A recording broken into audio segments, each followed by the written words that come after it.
என்னோட முழு பேர் அப்பாஸ் அலி. 1975 மே மாதம் 9ஆம் தேதி கொல்கத்தாவில் பிறந்தேன். ஆமாம், பெங்காலி, தமிழ், ஹிந்தி எல்லாம் கலந்து தான் எங்கள் வீட்டில் பேசுவோம்.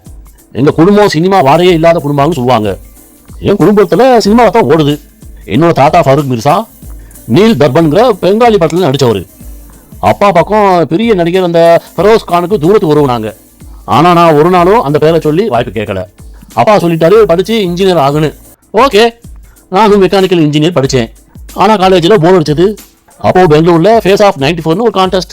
நண்பன் தள்ளிவிட்டான், ஆனால் ஜெயிச்சிட்டேன். அந்த சமயத்தில் தினோ முரியா, ராகுல் டேவிட்லாம் என் கூட மாடலிங் பண்ணாங்க. ஆரம்பத்தில் அப்போது எனக்கு சினிமா கனவே இல்லை. பைசா வரும்ல, அதுக்கு பண்ணேன். 96ல் டைரக்டர் கதிர் சார் புதுமுகம் தர்றாரு. என்னோட ஃப்ரெண்டு தான் போட ஆடிஷன் அனுப்பி வச்சான். நானும் போனேன். கதிர் சார் பார்த்துட்டு நீ தான் ஹீரோன்னு சொல்லிட்டாரு. அங்கே அவர்கிட்ட ஓகே சொல்லிட்டு வந்துட்டேன். ஆனால் பிரச்சனை என்னன்னா, எனக்கு தமிழ் வராது. சரின்னு சொல்லி செட்டில் போய் ஒவ்வொரு வசனத்தையும் மனப்பாடம் பண்ணேன். அப்போது கதிர் சார் கூட முதல்ல ECC நிற்போம் அப்படின்னு சொல்லி பழகினாரு. காதல் தேசம் படம் வெளியே வந்தது. அடுத்த நாளே நம்ம ஹார்ட் த்ரோப் ஆகிட்டோம். காலேஜ் பொண்ணுங்க நம்மக்கிட்ட லெட்டர் கொடுத்தாங்க. அந்த டைமில் தான் நம்ம பூவேரி, VIP, நினைவு இருக்குமா, ஜோடி, மின்சார கனவு நமக்கு வாய்ப்புக்கு மேலே வாய்ப்பு வந்துச்சு. தெலுங்குல நீ பிரேமகை கூட ஹிட் ஆச்சு. அந்த டைமில் தான் நமக்கு ஒரு ஹிந்தி படத்தில் நடிக்க வாய்ப்பு கிடச்சிச்சு. தில்கே பிச்சே பிச்சே 40 நாள் கான்ட்ராக்ட் சொன்னாங்க. ஆனால் 20 நாள் தான் வேலை கொடுத்தாங்க. மற்ற நாள் சும்மா உட்கார சொல்லிட்டாங்க நம்மளை.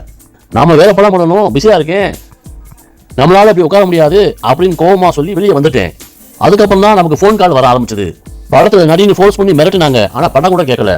நாம ரொம்ப பயந்து போயிட்டோம். மும்பை போலீஸ்கிட்டையும் சென்னை போலீஸ்கிட்டையும் போய் கம்ப்ளைண்ட் பண்ணிட்டோம். அதுல இருந்து நம்மளுடைய ஃபோன் நம்பரை அடிக்கடி மாற்றிக்கிடுவோம். நாம நடித்த முதல் படம் காதல் தேசம் பெரிய ஹிட் ஆயிருச்சு. அதனால் நமக்கு கொஞ்சம் திமிரு கர்வம் ஜாஸ்தி ஆயிருச்சு. யாரையும் மதிக்க மாட்டேன். அப்புறம் அந்த டைமில் நமக்கு தமிழ் சரியாக தெரியாதனால இங்கிலீஷில் தான் பேசுவேன். அதனால் நம்மக்கிட்ட யாரும் சகஜமாக பேச மாட்டாங்க. அப்புறம் நம்ம அடிக்கடி ஹிந்தி தெலுங்கு மாறி மாறி போய்கிட்டு இருந்தனால நம்மக்கிட்ட நம்பிக்கை இல்லாமல் போயிடுச்சு. அந்த டைமில் நம்ம கதைக்கு முக்கியத்துவம் கொடுக்கல. நம்மளை வழிநிறுத்தி கொண்டு போகிறதுக்கு சரியான ஆள் இல்லை. டைரக்டர்ஸ் பாதி கதையை சொல்லிக்கிட்டு இருக்கும் போதே கதையை நிப்பாட்ட சொல்லி நான் அட்வான்ஸ் வாங்கியிருக்கேன். அதனால நம்மளுடைய நிறைய படம் ஃப்ளாப் ஆயிடுச்சு. நம்மளை பார்த்தா மக்களுக்கு போரிங் அடிச்சிருச்சு. 2000க்கு அப்புறம் வாய்ப்பு சுத்தமாக குறைஞ்சு போச்சு நமக்கு. அப்போதான் நம்ம முடிவு பண்ணோம் குடும்பம் தான் முக்கியம்னு. அந்த டைமில் நம்ம எருமை காதல் பண்ணி கல்யாணம் பண்ணிக்கிட்டேன். 2 பொண்ணுங்க பிறந்தாங்க. அந்த கஷ்டமான நேரத்தில் தான் எனக்கு ஹார்பிக் விளம்பரம் கிடைச்சது. நம்ம அந்த விளம்பரத்தில் வர வருமானத்தை வச்சு வாழ்க்கையை கொஞ்ச நாள் ஓட்டணும்.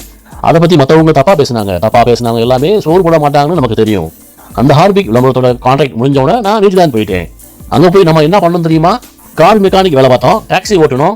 அந்த டைமில் அங்குள்ள இந்தியர்கள் நம்மளை பார்த்துருவாங்கன்னு பயந்து வேலை செஞ்சேன். நாளாக நமக்கு அது பழகிருச்சு. ஹீரோவாக வாழ்ந்த நம்ம ஸ்டியரிங் பிடிச்சோம். ஆனால் அந்த வாழ்க்கை தான் நமக்கு நிம்மதியை கொடுத்துச்சு. இப்போ நம்ம ஐக்லாந்தில் இருக்கோம். Car sales business, real estate business, அப்புறம் காலையில் பொண்ணுங்களை ஸ்கூலில் விடுறது, ஈவினிங்கில் குடும்பத்தோட நேரம் செலவழிக்கிறது விட்டுட்டோம். சினிமாவை முழுசாக விட்டுட்டோம். நமக்கு தெரிஞ்சவங்க நம்மக்கிட்ட காதல் தேசம் பற்றி கேட்பாங்க. அப்பெல்லாம் நமக்கு கண் கலங்கிடும். கொஞ்ச நாளைக்கு முன்னாடி தான் நமக்கு ஆக்சிடென்ட் ஆகி ரொம்ப கஷ்டப்பட்டோம். அந்த டைமில் தனிமையில் ஒரு பார்க்கில் உட்காந்து நம்ம ரொம்ப அழுதுட்டோம். ஆனால் நம்ம கஷ்டப்படும் போது நமக்கு ஏன் உதவி செய்வா, நம்ம தான் நமக்கு உதவி செய்யணும் அப்படின்னு என்னுடைய வாழ்க்கையை நான் திரும்ப ஆரம்பித்தேன். இப்போ நம்ம சொந்த வீடு, காருன்னு மனைவி பிள்ளைங்களோட சந்தோஷமா இருக்கும். வாழ்க்கையில் நம்ம கற்றுக்கிட்ட பாடம் என்னன்னா, வாழ்க்கையை எங்கிருந்து ஆரம்பிக்கலாம், சக்ஸஸ் கொடுக்கலாம். நாம நல்லா இருக்கும்போது நம்ம கண்ணுக்கு யாரும் தெரிய மாட்டாங்க, நம்ம யாருக்கும் உதவி செய்ய மாட்டோம். அதே மாதிரி தான் மற்றவங்க நம்ம கஷ்டப்படும் போது நமக்கு ஏன் உதவி செய்ய மாட்டாங்க, நமக்கு நம்ம தான் உதவி செய்யணும். ஸோ எப்போவுமே உங்களை மட்டும் நம்புங்க, லைஃப்பில் ஜெயிச்சிடலாம். நன்றிங்க, வணக்கம்.